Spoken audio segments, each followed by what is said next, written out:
Las memorias de Charles Finney. Capítulo 4. Su primera controversia doctrinal con su pastor y otros eventos en Adams. Poco después de mi conversión me reuní con mi pastor y tuve una larga conversación con él acerca de la expiación. Mi pastor había estudiado en Princeton, y por supuesto sostenía la perspectiva de la, entre comillas, expiación limitada, esto es, que la expiación se hizo en favor de los escogidos y que no estaba disponible para nadie más.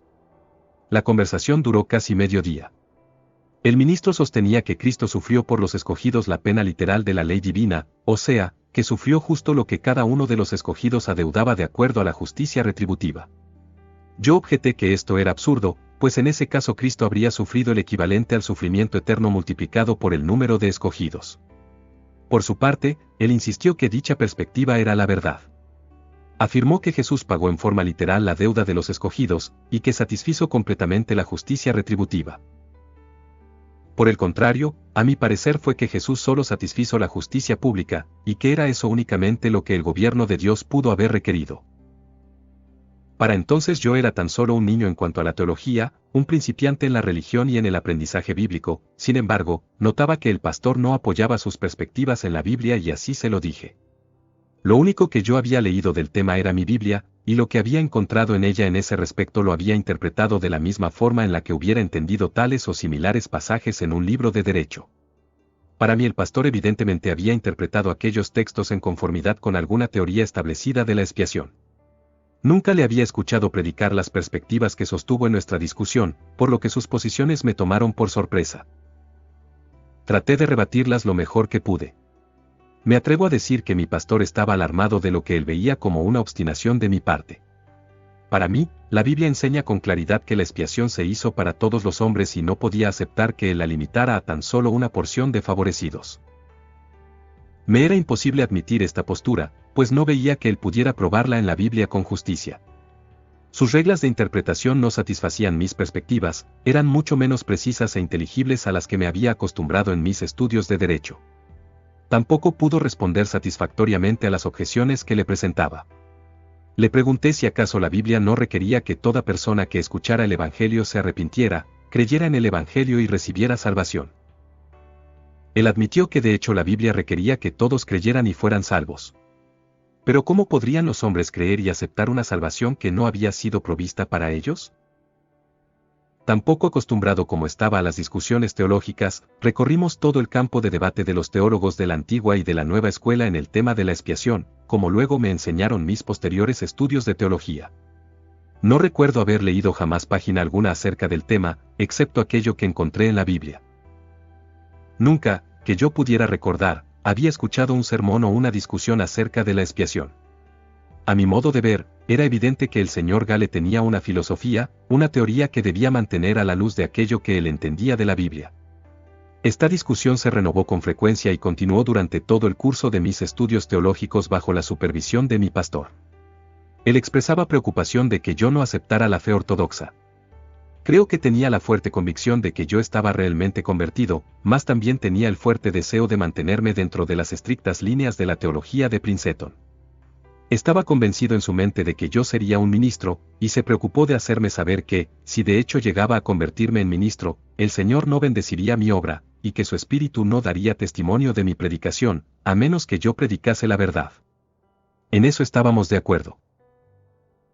Pero esto no me parecía que fuera un fuerte argumento a favor de sus puntos de vista, pues también me informó, no en conexión con esta conversación en cuestión, que no sabía si alguna vez realmente había sido instrumental en la conversión de un pecador. Yo nunca le había escuchado predicar particularmente sobre el tema de la expiación, e incluso creo que tenía temor de presentarle sus puntos de vista a la congregación. Estoy seguro de que su iglesia no hubiera abrazado su perspectiva de una expiación limitada. Después de esto tuvimos conversaciones frecuentes, no solo del asunto de la expiación, sino también acerca de varias cuestiones teológicas, de las cuales ya podré referirme con más detalle posteriormente. He dicho que en la primavera de ese año los antiguos miembros de la iglesia empezaron a disminuir en envolvimiento y en celo por Dios. Esto me entristecía grandemente a mí y a los nuevos convertidos en general. Para este tiempo leí en un periódico un artículo cuyo titular versaba "Un avivamiento reavivado". En sustancia, el artículo decía que en cierto lugar se había producido un avivamiento durante el invierno, que éste había decaído en la primavera y que gracias a la oración persistente en favor de un derramamiento continuo del Espíritu, el avivamiento había sido revivido poderosamente. Este artículo me provocó a un diluvio de llanto. Para ese momento me estaba hospedando con el señor Gale y le llevé el artículo. Yo estaba tan abrumado por la sensación de la bondad divina que escucha y responde oraciones y por la seguridad de que Dios oiría y daría respuesta a nuestras oraciones por el avivamiento de su obra de Adams, que fui por la casa llorando en voz alta como un niño. El señor Gale parecía sorprendido por mis sentimientos y mi expresa confianza en que Dios reavivaría su obra. En él, el artículo no dejó la impresión que dejó en mí. En la siguiente reunión que tuvimos con los jóvenes propuse que observásemos tiempos de oración en nuestros closets en favor del avivamiento de la obra de Dios, que oráramos al amanecer, al mediodía y en el ocaso en nuestros closets durante una semana, después de la cual nos reuniríamos nuevamente para ver qué más debía de hacerse.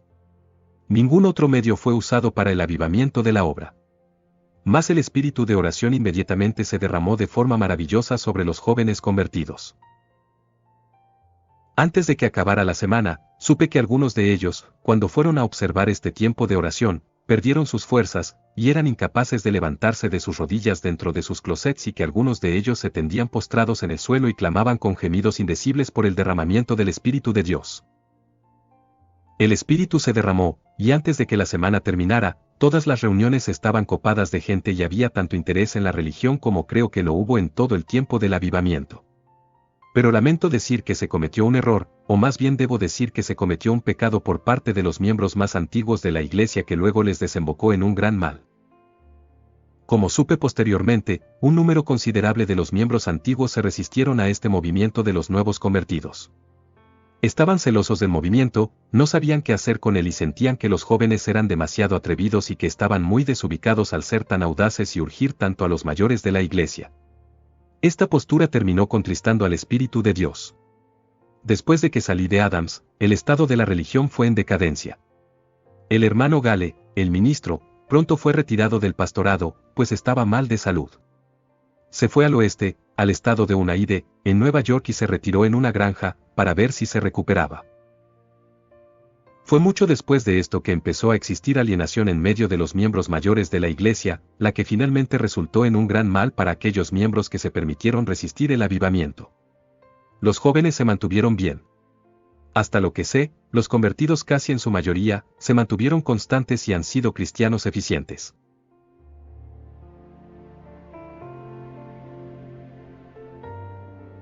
En la primavera de ese año me puse al cuidado del presbiterio como candidato a ministro del Evangelio.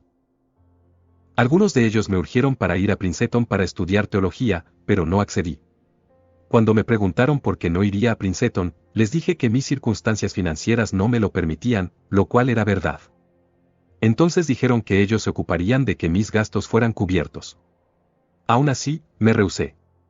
Entonces me urgieron a darles las razones y simplemente les dije que no me pondría bajo la influencia en la que ellos habían estado, que estaba convencido de que habían sido incorrectamente educados y que no eran ministros que cumplieran con el ideal de lo que yo entendía que un ministro de Cristo debía de ser.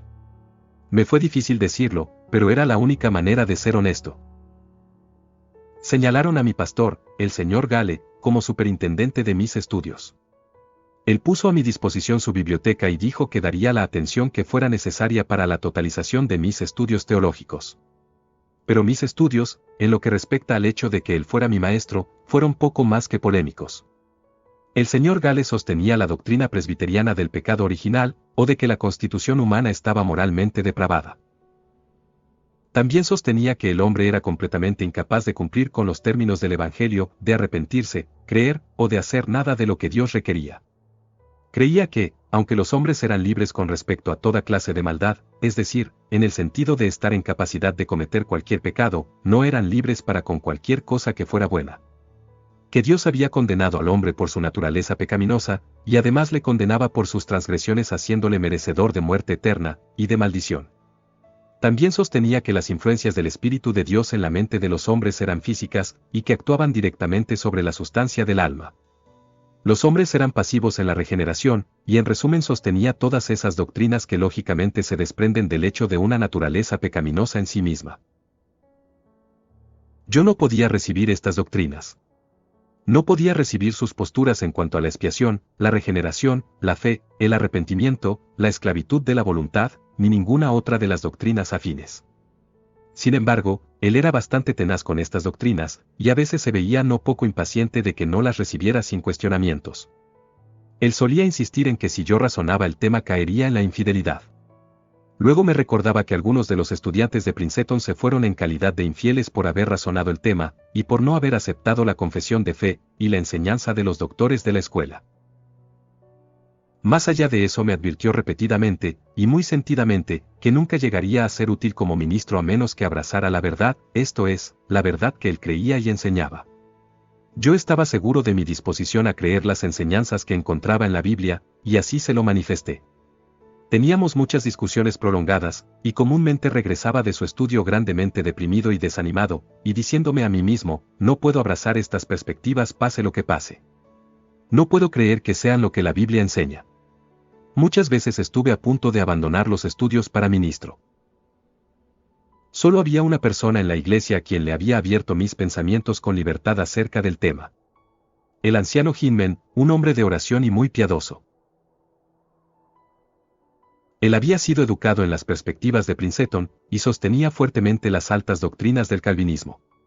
Sin embargo, a medida que conversábamos con frecuencia y largamente, quedó convencido de que yo estaba en lo correcto, y frecuentemente me buscaba para tener periodos de oración juntos, para fortalecerme en mis estudios y en mis controversias con el hermano Gale, y para afirmarme, cada vez más, en que pase lo que pase, predicaría el Evangelio. Varias veces se quedó conmigo cuando me encontraba en un estado de gran depresión, después de estudiar con el hermano Gale.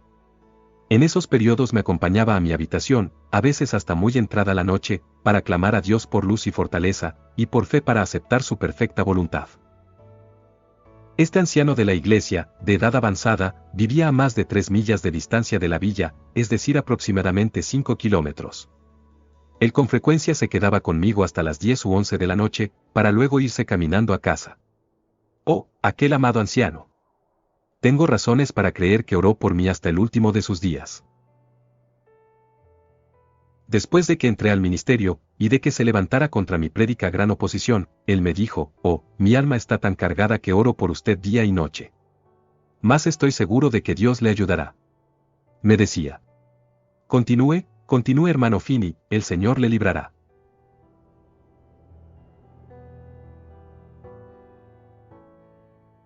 Cierta tarde el señor Gale y yo tuvimos una larga conversación acerca de la expiación cuando llegó la hora de dirigirnos a la reunión con la congregación. Continuamos nuestra conversación en el tema hasta que llegamos a la casa de reunión. Como habíamos llegado temprano, y muy pocas personas estaban en el lugar, continuamos hablando. La gente siguió llegando y a medida que pasaban al lugar se sentaban y escuchaban lo que decíamos con gran atención. Nuestra discusión era fervorosa, aunque confío que conducida por el espíritu cristiano. El interés crecía en la gente a medida que más personas llegaban y escuchaban. Cuando dijimos que ya era tiempo de ponerle fin al tema para dar comienzo a la reunión, nos rogaron insistentemente que sigamos con el diálogo y que permitamos que éste se convirtiera en la reunión. Así pasamos toda la velada, creo yo, para satisfacción de los presentes y confío también, que para su edificación en algunos de aquellos puntos. Después de haber estudiado teología por algunos meses, y de que la salud del señor Gale le impidiera predicar, un ministro universalista llegó a la villa y empezó a promulgar sus objetables doctrinas. La porción de la comunidad que se mantenía impenitente se veía muy dispuesta a escucharle, y finalmente el interés creció tanto en la gente que un gran número de personas parecían estar confundidas en su mente en cuanto a las perspectivas que comúnmente recibían de la Biblia. Estando las cosas así, el señor Gale y otros ancianos de la iglesia quisieron que me dirigiera al pueblo con respecto al tema, y viera si me era posible responder a los argumentos del universalista. Los mayores esfuerzos del universalista estaban orientados, por supuesto, a demostrar que el pecado no merece castigos eternos.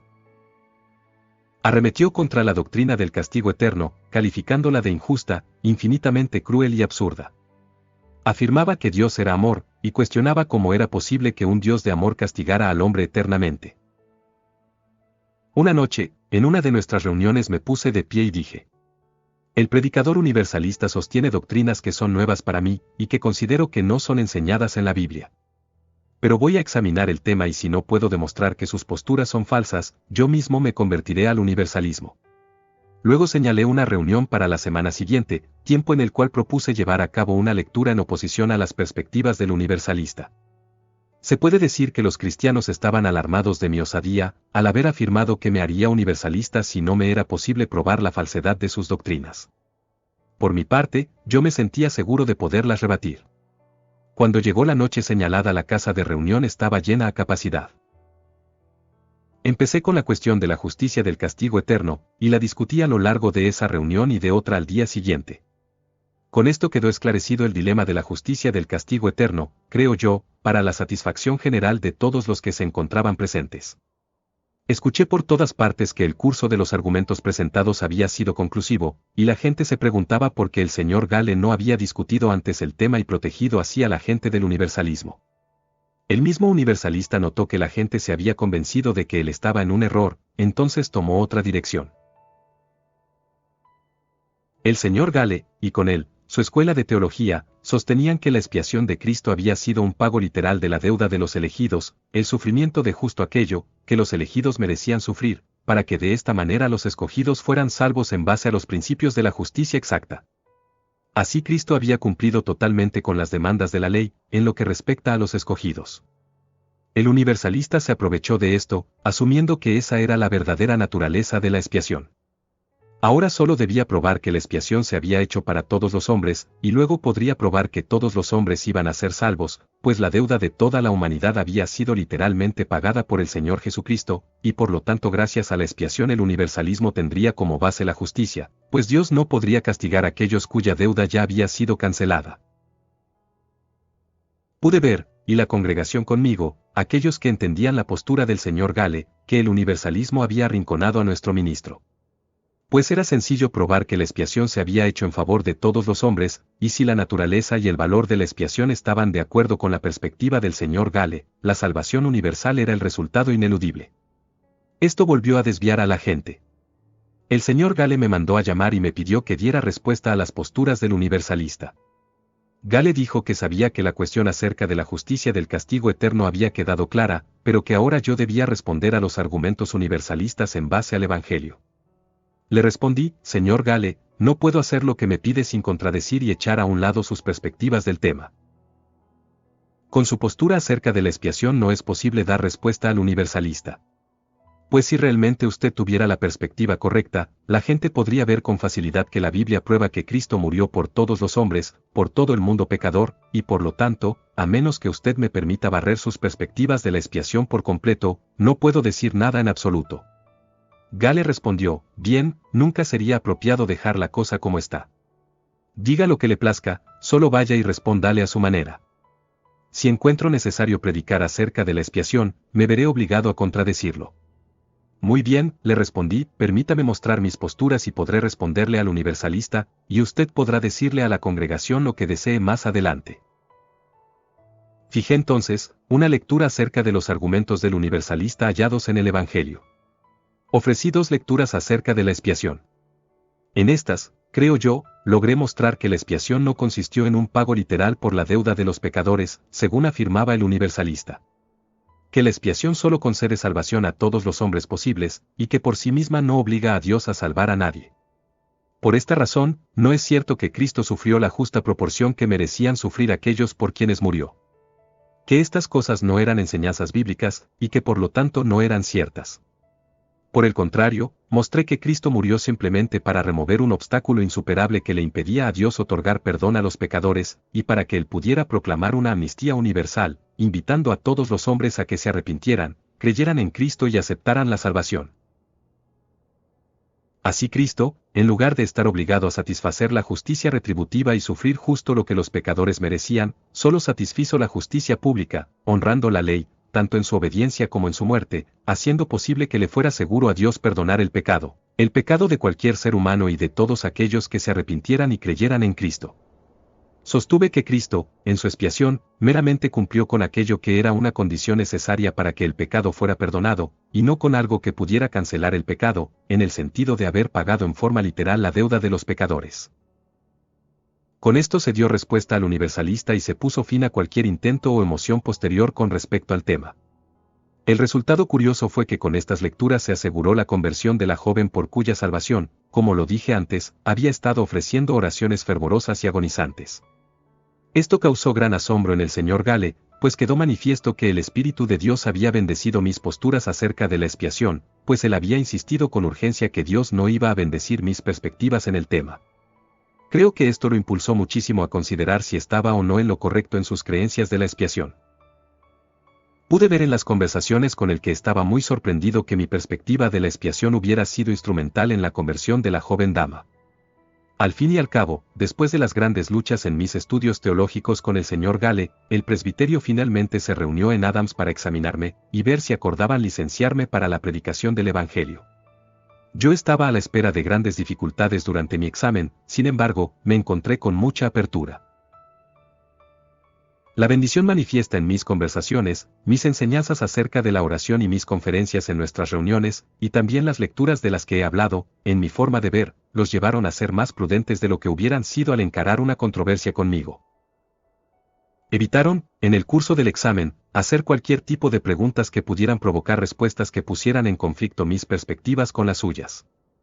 Una vez que me hubieron examinado, votaron unánimemente para concederme licencia para predicar. Para mi sorpresa me preguntaron si había recibido la confesión de fe de la Iglesia Presbiteriana. Yo no había examinado esta confesión, esto es, el largo documento que contenía el catequismo y la confesión presbiteriana. Esto no había sido parte de mis estudios. Respondí que según lo entendía, la había recibido en la sustancia de la doctrina. Más lo dije en una forma, según creo, en la que quedaba implícito que no pretendía conocer mucho acerca de ella. De cualquier modo, contesté con honestidad, según lo que hasta ese momento estaba claro para mí. También escucharon los sermones de prueba que había escrito en base a textos que me habían sido dados por el presbiterio, y repasaron todos los detalles que eran normales en ese tipo de examen. En esta reunión con el presbiterio vi por primera vez al reverendo Daniel Nass, a quien generalmente se le conocía como el Padre Nass. Él era miembro del presbiterio. En Adams una gran multitud se había congregado para escuchar mi examen. Yo llegué un poco tarde y vi a un hombre en el púlpito. Suponía que le hablaba a la congregación. A medida que entré observé que me miró y que miraba al resto de las personas que ingresaban al lugar mientras recorrían los pasillos. Cuando llegué a mi asiento y me dispuse a escuchar, noté que estaba orando. Observé con sorpresa cómo miraba a la gente, como si se estuviera dirigiendo a ellos, cuando realmente estaba orando a Dios. Por supuesto, para mí sus palabras no se oían como una oración. De hecho, en ese momento él se encontraba en un estado bastante frío y apóstata. He mencionado al Padre Nass en esta ocasión porque también más adelante me referiré a él. En el sabbat siguiente a mi licenciatura prediqué para el hermano Gale. Cuando terminé y bajé del púlpito me dijo, «Señor Finney, me dará mucha vergüenza que se sepa en donde quiera que usted vaya que estudió teología conmigo». Este comentario era típico de él, y muy semejante a los que me hacía con frecuencia, por lo que hice poco o ningún comentario. Bajé la cabeza desanimado, y me marché. Más adelante Gale llegaría a ver el asunto muy diferente y aún me diría que bendecía al Señor porque en medio de todas nuestras controversias y de todo lo que me había dicho, no había tenido la menor influencia para cambiar mis perspectivas. Llegó a confesar su error con franqueza en cuanto a la forma en la que me había tratado y hablado, y dijo también que si le hubiera escuchado me habría arruinado como ministro. El hecho es que la educación del hermano Gale para mi preparación como ministro fue por completo defectuosa. Gale estaba embebido en un conjunto de opiniones, tanto teológicas como prácticas, que le eran como una camisa de fuerza. De poco o nada le hubiera servido el exponer los principios que abrazaba. Tuve que hacer uso de su biblioteca y escudriñarla de arriba a abajo en las cuestiones teológicas en las que iba a examinárseme, y mientras más examinaba los libros, más insatisfecho me sentía.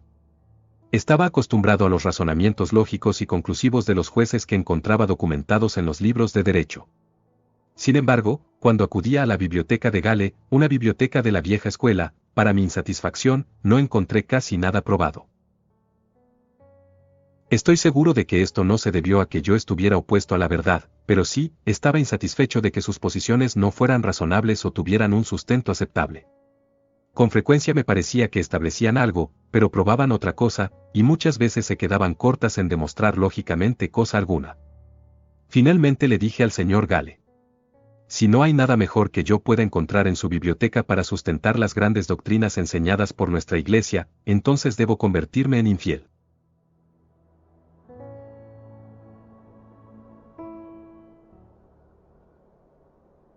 Yo siempre he creído que, si no hubiera sido el Señor mismo quien me llevó a ver la falacia de esos argumentos y la manera en la que la verdad debe ser establecida a partir de la Biblia, y si no se me hubiera revelado él mismo de manera personal de tal forma que no pudiera dudar de la verdad de la religión cristiana, hubiera estado forzado a declararme infiel. Al principio, siendo que yo no era un teólogo, mi actitud con respecto a las peculiares perspectivas de mi pastor era más bien de rechazo o de negación y no de oposición a ninguna de sus perspectivas positivas. Lo que le decía era, sus perspectivas no han sido probadas. También le decía con frecuencia, sus puntos de vista no son susceptibles a prueba. Así lo pensaba entonces y aún lo creo ahora.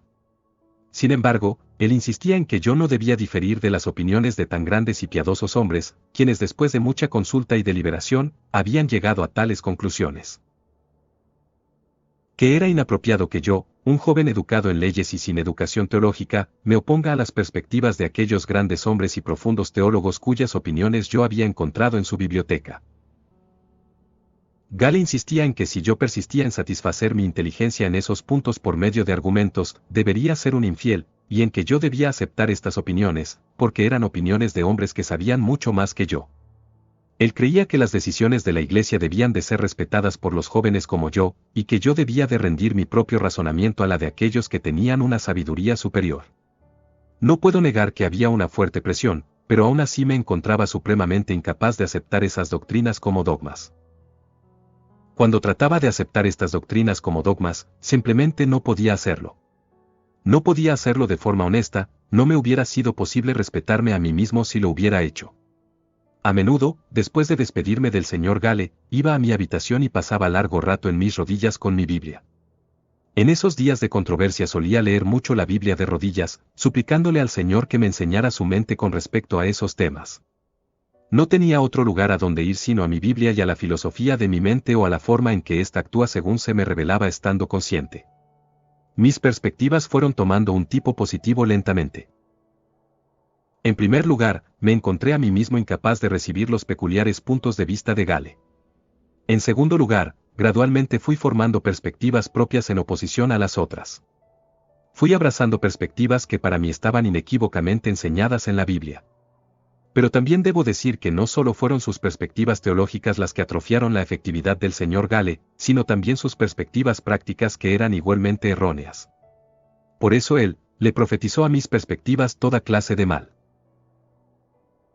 En primer lugar, dijo que el Espíritu de Dios no aprobaría o colaboraría con mis obras. Segundo, que si me dirigía a las personas, como era mi intención hacerlo, no me escucharían y que se apartarían de mí. Tercero, que si acudían a mis prédicas por un corto tiempo, pronto se disgustarían y mi congregación se desintegraría. Cuarto, que a menos que escribiera mis sermones pronto me haría obsoleto y poco interesante y perdería la atención de la gente. Y quinto, que dividiría y dispersaría a la congregación en vez de edificarles en cualquier lugar en donde predicara.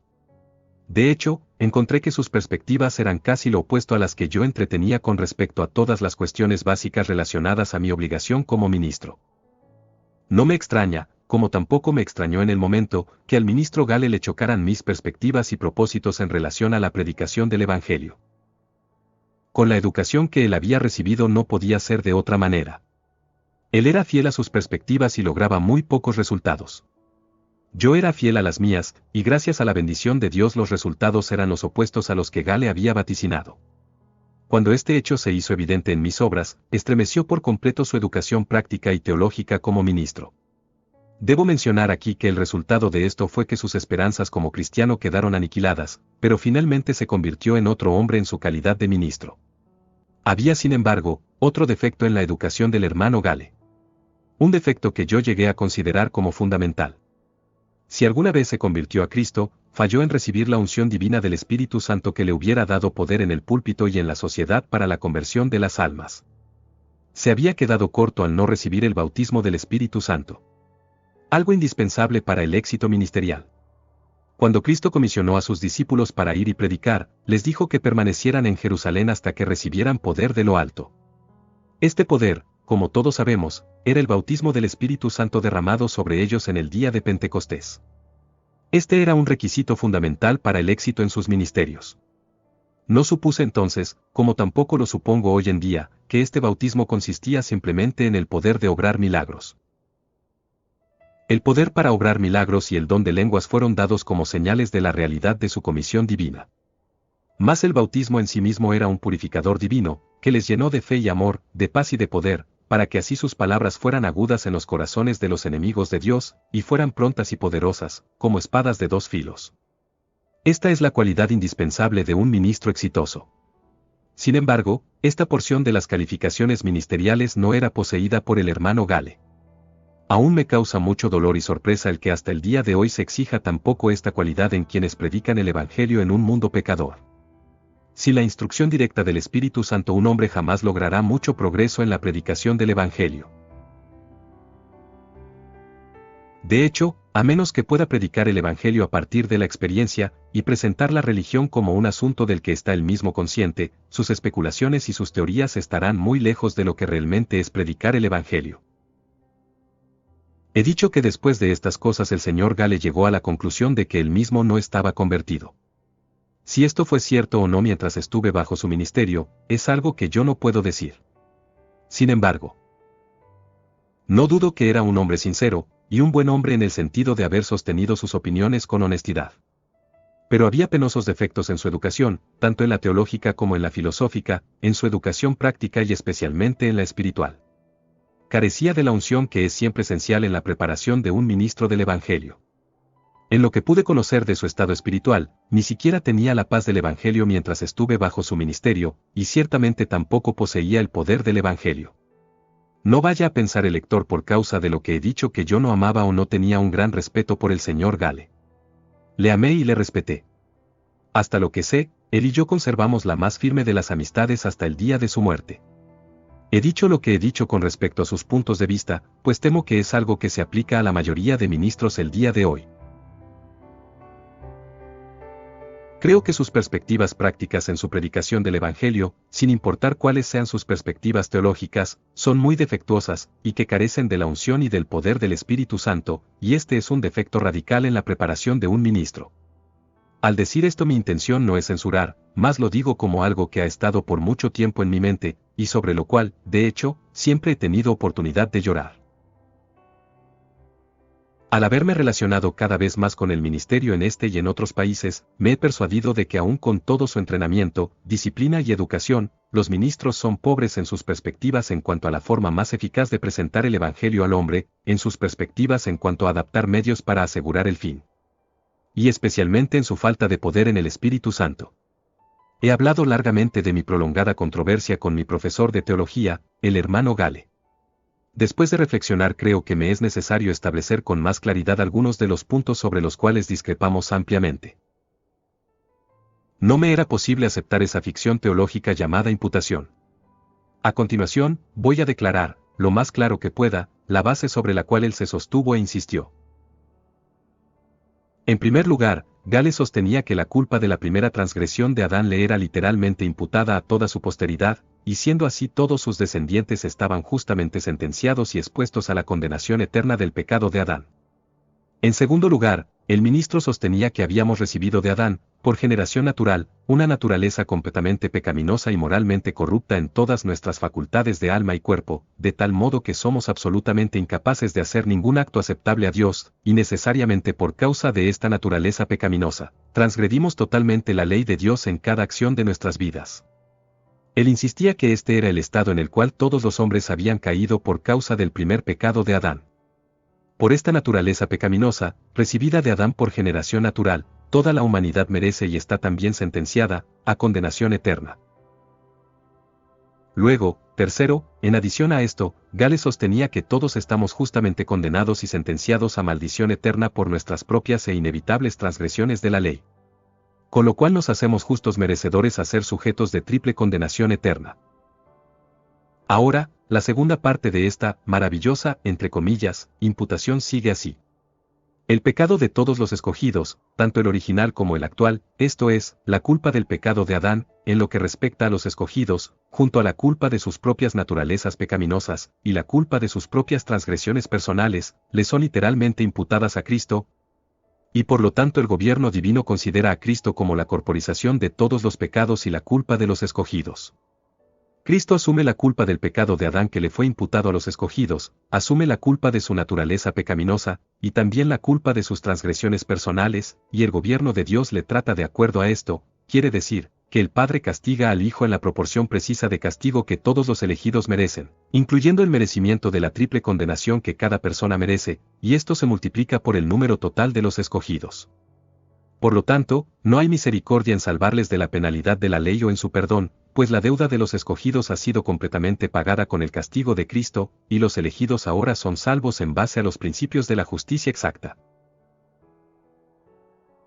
La tercera rama de esta ficción teológica es la siguiente. Primero, la obediencia de Cristo a la ley divina le es literalmente imputada a los escogidos, para que en él sean considerados como si siempre hubieran obedecido la ley en forma perfecta. En segundo lugar, la muerte de Cristo por ellos también le es imputada a los elegidos, para que en él ellos también sean considerados como si hubieran sufrido todo lo que merecían por causa del pecado de Adán que les fue imputado, por su naturaleza pecaminosa y también por todas sus transgresiones personales.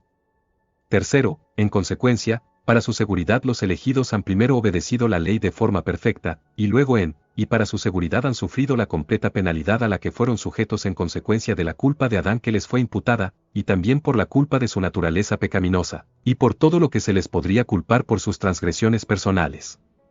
Así han sufrido en Cristo tal como si no hubieran obedecido en él, la ley. Primero Cristo obedece la ley de forma perfecta por ellos, y su obediencia les es imputada de forma estricta de tal manera que ahora los elegidos son considerados por el gobierno de Dios como si hubiesen cumplido completamente con la ley para su propia seguridad. Segundo, Jesús sufre la penalidad de la ley en lugar de ellos, tal como si no hubiera obedecido. Tercero, después, luego de que la ley ha sido doblemente satisfecha, se requiere que los elegidos se arrepientan como si no hubiera tenido lugar la satisfacción de la ley. Cuarto, por lo tanto, habiendo recibido el pago completo en dos ocasiones, se declara que la salvación de los elegidos es un acto de gracia infinita. Por lo tanto, los escogidos son salvos por gracia sobre los principios de la justicia.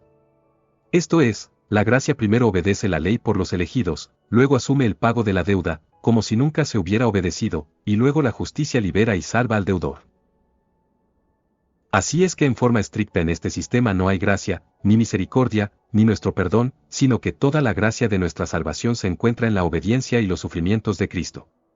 De esto se desprende que los elegidos pueden exigir su liberación en base a los requerimientos de la justicia estricta. No necesitan orar por perdón o en arrepentimiento, el hacerlo es un error. Esta inferencia es mía, pero se desprende, como todos pueden ver, irresistiblemente de lo que la confesión de fe afirma, que los elegidos son salvos bajo los principios de la justicia exacta y perfecta. Me resultó imposible estar de acuerdo con el señor Gale en estos puntos. No podía hacer más que disentir y tratar todo este asunto de la imputación como una ficción teológica, de algún modo relacionada a nuestra ficción legal proporcionada por John Doe y Richard Roe. Sobre estos puntos tuvimos discusiones constantes, en cierta forma, durante todo el transcurso de mis estudios. No recuerdo que el señor Gale haya insistido alguna vez en que la confesión de fe enseñaba en su totalidad estos principios, como lo aprendí después cuando la estudié. No estaba consciente de que las reglas del presbiterio requerían preguntarle a un candidato si aceptaba la confesión presbiteriana de fe. Yo nunca la había leído, y no estaba del todo consciente de que lo único que había hecho el señor Gale en sus discusiones conmigo era defender las enseñanzas puras de la confesión de fe en esos puntos. Tan pronto aprendí las ambiguas enseñanzas de la confesión de fe en estos puntos, no dudé en absoluto en aprovechar toda ocasión pertinente para declarar mi desacuerdo con ellas. Las repudié y las expuse. Siempre que encontré a alguien escondiéndose tras estos dogmas, no dudé en demoler sus argumentos lo mejor que pude. No he caricaturizado esas posiciones del señor Gale, sino que las he presentado con fidelidad, y como pude, en el mismo lenguaje en el cual él las defendió cuando mantuvimos nuestra controversia. Él no pretendía que sus posiciones fueran racionales, o que pudieran tolerar que se les aplicara la razón. Más bien insistió en que mi razonamiento me llevaría a la infidelidad. Por mi parte yo insistí en que la razón nos fue dada con el propósito mismo de capacitarnos para justificar la manera de Dios, y que ninguna ficción de imputación puede ser de forma alguna verdadera. Por supuesto, hubo muchos otros puntos muy relacionados a los ya mencionados sobre los cuales también nos fue necesario discutir, no sin una buena porción de controversia. Sin embargo, nuestras controversias siempre volvían al fundamento sobre el cual se levantaban. Si el hombre tiene una naturaleza pecaminosa, entonces la regeneración debe de consistir en un cambio de naturaleza. Si la naturaleza del hombre es pecaminosa, la influencia del Espíritu Santo que debe regenerarle debería de ser una influencia física, no moral. No existe en el Evangelio adaptación alguna para el cambio de esta naturaleza y si el hombre realmente la posee, en consecuencia, no existiría una conexión entre los medios y el fin en la religión. Pero estas eran las posturas que Gale sostenía con firmeza, y en consecuencia nunca esperaba, o ni siquiera intentaba, que se produzca la conversión de alguien en ninguno de los sermones que le escuché predicar. Aún con esto el ministro Gale era un hábil predicador, de acuerdo a los estándares de lo que una predicación debía de ser en aquellos tiempos. El punto es que estos dogmas le eran una verdadera camisa de fuerza. Si predicaba acerca del arrepentimiento, debía asegurarse de dejar en su congregación la clara impresión de que les era imposible arrepentirse antes de terminar su sermón. Si les exhortaba a creer, debía asegurarse de informarles que su naturaleza pecaminosa primero debía de ser cambiada por el Espíritu Santo, pues sin esto sería imposible tener fe. Su ortodoxia era una verdadera trampa para él y para sus oyentes. Yo no podía recibirla. No era esa la forma en la que entendía mi Biblia, y tampoco Gale lograba hacerme ver que estas fueran enseñanzas bíblicas. Cuando finalmente leí la confesión de fe y vi los pasajes que se citaban para sustentar estas particulares posiciones, sentí vergüenza de ella. No me era posible rendir respeto alguno a un documento que pretendía imponerle a la humanidad dogmas como esos. Esta declaración estaba sustentada en gran parte por pasajes de la Escritura que eran totalmente irrelevantes, y que en ningún instante serían capaces de ser considerados como conclusivos en una corte de justicia. Hasta donde sé, para ese entonces el presbiterio era de un mismo sentir a favor del documento. Sin embargo, creo que más adelante todos ellos llegaron a rendir estas ideas y para cuando el señor Gale cambió sus perspectivas al respecto ya no volví a escuchar a ningún otro miembro del presbiterio en defensa de estas teorías. Fin del capítulo 4.